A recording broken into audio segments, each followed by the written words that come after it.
तर ठाणे रेल्वे स्थानकावर प्रवाशांची गर्दी पाहायला मिळते। मध्य रेल्वे 20 मिनिट उशिराने सुरू आहे। काही प्रवासी रेल्वे ट्रॅकवर उतरल्याचंही पाहायला मिळतंय।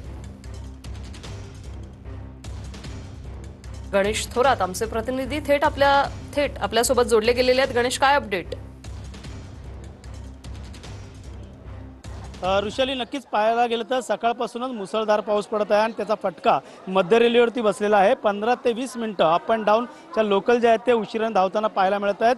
पाहायला गेलं तर आता चाकरमानींना जे आहे ते सुट्टी जाहीर करण्यात आली आणि दुपारच्या वेळेसच आता या ठिकाणी आता चाकरमानी जे आहे ते घरी परताना दिसत आहे। मात्र मोठ्या प्रमाणात गर्दीचं चित्र या ठिकाणी आपल्याला पाहायला मिळतं आहे। ठाणे स्थानकाच्या प्रत्येक फलाटावरती अप अँड डाऊन मार्गावरती ज्या लोकल जात आहेत त्या लोकलच्या ठिकाणी मोठी गर्दी पाहायला मिळते। त्यामुळे याचा फटका जो आहे तो रेल्वेचा फटका जो आहे तो या चाकरमान्यांना बसलेला आहे, रेल्वे प्रवाशांना बसलेला आहे। त्यामुळे मुसळधार पावसामुळे अनेक ठिकाणी रेल्वे रुळावर देखील पाणी साचलं होतं, त्याचं देखील चित्र आपल्याला पाहायला मिळत होतं सकाळपासून।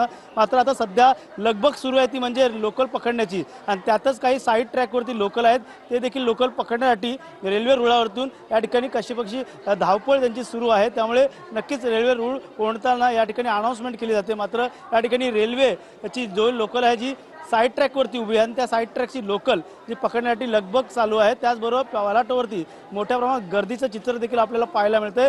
सायंकाळची वेळ झालेली आहे, काही इंडिकेटर जे आहेत ते काही इंडिकेटर जे आहेत ते बंद आहेत, तर काही इंडिकेटरवरती जे वेळापत्रक आहेत ते 15 ते 20 मिनिटं उशिरा जे धावताना लोकल पाहायला मिळते। CST टू कल्याण असेल, बदलापूर असेल, टिटवाळा असेल। धन्यवाद गणेश, तुम्ही दिलेल्या या माहितीसाठी।